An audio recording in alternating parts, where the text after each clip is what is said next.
Welcome to Abbas mathematics. Dear students, பாருங்கள், set relations and function பார்த்துக்கிட்டு இருக்கோம். இது வெரி இம்பார்ட்டன்ஸ் இருக்கிற சம்பூராமே இம்பார்ட்டண்ட்டு எல்லாமே கவர் ஆகிருச்சு. இதை மட்டும் பார்த்தீங்கன்னா அழகாக சென்டம் ஸ்கோர் பண்ணலாம். பார்த்துக்கோங்க. If B cross A equal to something கொடுத்துருக்கு, ஃபைண்டு ஏ அண்ட் பி கேட்டிருக்கு. உங்களுக்கு பி கிராஸ் ஏ கொடுத்துருக்கு. அந்த ஃபஸ்ட் எலிமெண்ட்ஸ் பூராமே பிக்கு சொந்தமானது, செகண்ட் எலிமெண்ட்ஸ் பூராமே ஏக்கு சொந்தமானது. ஒருவேளை ஏ கிராஸ் பின்னு கொடுத்துருந்தா ஃபஸ்ட் எலிமெண்ட்ஸ் பூராமே ஏக்கு சொந்தமானது, செகண்ட் எலிமெண்ட்ஸ் பூராமே பிக்கு சொந்தமானது. அப்போ ஃபஸ்ட்டு கேட்டிருக்கிறது ஏ அண்ட் பி கேட்டிருக்காங்க. அப்போ ஏன்னா கொடுத்துருக்கிறது பி கிராஸ் ஏனால் செகண்ட் உள்ள எலிமெண்ட்ஸாக பார்த்து எடுத்து எழுதணும். 3 இருக்குது, எழுதியாச்சு. 4 இருக்குது, எழுதியாச்சு. 3 இருக்குது, 4 இருக்குது, 3 இருக்குது. ரிப்பீட் ஆகிருக்கனால திருப்பி எழுதக்கூடாது. பி கண்டுபிடிக்கணும்னா ஃபஸ்ட் எலிமெண்ட்ஸை தான் பின்னு சொல்லணும்.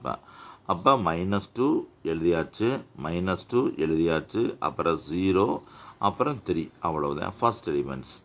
அவ்வளோதான் ஸ்டூடெண்ட்ஸ். பாருங்கள், அடுத்து இதில் உள்ள எல்லாமே இம்பார்ட்டண்ட், எதையும் டெலீட் பண்ணாமல் இதை மட்டும் பார்த்துட்டு போனீங்கன்னா போதும். உங்களுக்கு சென்டம் மார்க்கு ஃபாஸ்டஸ்ட்லேயே ஸ்கோர் பண்ணலாம். உங்களுக்கு டீச்சர்னு உங்களுக்கு நல்ல ஒப்பீனியன் வச்சுக்கிடுவாங்க. அதனால் இதை பாருங்கள், நல்லா புரியும். ரிலேஷன் கொடுத்துருக்கு. R is given by x, y such that y equal to s plus 3, x belongs to 0, and so on 5. Determine its domain and range. Domain and range கண்டுபிடிக்க சொல்லியிருக்காங்க. ஃபஸ்ட் உள்ள எலிமெண்ட்ஸ் டொமைனு, ரெண்டாவது கிடைக்கிற element range. இந்த கொடுத்துருக்கு, இந்த சம்மை எழுதியிருக்கேன். அதை சம் கொடுத்துருக்க எழுதிட்டேன். டொமைன்னா என்ன செய்யணும், ஃபஸ்ட்டு எக்ஸுக்காக இந்த 0வை சப்ஸ்டியூட் பண்ணணும். பாருங்கள், 0 + 3 3, அதுக்கடுத்து 1 + 3 4, 2 + 3 5. இந்த வேல்யூ ஒய்யில் சப்ஸ்டியூட் பண்ணணும்.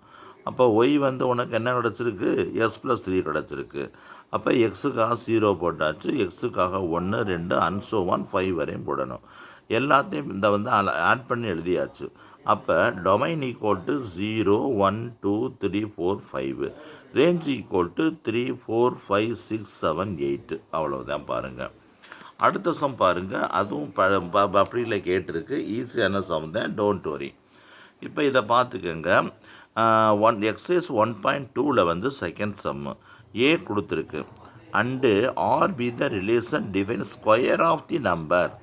ஸ்கொயர் ஆஃப் எ நம்பர், ஒரு நம்பருடைய ஸ்கொயரு. இப்போ 1 இருந்தால் 1 ஸ்கொயர் 1, 2 இருந்தால் 2 ஸ்கொயர் 4, 3 இருந்தால் 3 ஸ்கொயர் 9. அந்த மாதிரி write R as a set of A cross B, subset of A cross ஏ.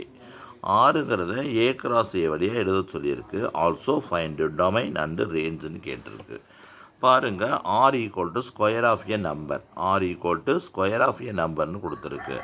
அப்போ நம்ம கொடுத்துருக்கிறது ஆர் பி ஏ ரிலேஷன். ஆமாம், அப்போ நம்ம என்ன எடுத்துக்கிறோம், இந்த 1 தான் கொடுத்துருக்கு. இந்த கொடுத்துருக்க ஏங்கிற செட்டில் இருக்கக்கூடிய மொத்த எலிமெண்ட்ஸ் இது கொஞ்சம் பெரிய சம் இது. ஆனால் 1லேருந்து 45 உள்ள ஸ்கொயரை தான் எடுத்துக்கணும். பாருங்கள், 1 ஸ்கொயர் பண்ணால் 1, 2 ஸ்கொயர் பண்ணால் 4, 3 ஸ்கொயர் பண்ணால் 9, 4 ஸ்கொயர் பண்ணால் 16, 5 ஸ்கொயர் பண்ணால் 25, 6 ஸ்கொயர் பண்ணால் 36. ஸ்கொயர்னால் இதில் மல்டிபிள் பண்ணக்கூடாது. 66, 6 × 6 66, அந்த மாதிரி. அந்த 6 × 6 36, அந்த மாதிரி போட்டிருக்கு. அப்போ இதோட டொமைன் என்ன, ஃபஸ்ட்டு இந்த இருக்குது 1 6 வரையும் எழுதணும். ரேஞ்சு என்னென்னா, இந்த ஸ்கொயர் பண்ணி இருக்குல்ல, 1க்கு square 1, 2 square 4, 3 square 9, 4 square 16, 5 square 25, 6 square 36. புரியுதானு பாருங்கள். ஒரு நல்ல அருமையான சம்மு. அதுக்கடுத்து பார்ப்போம்.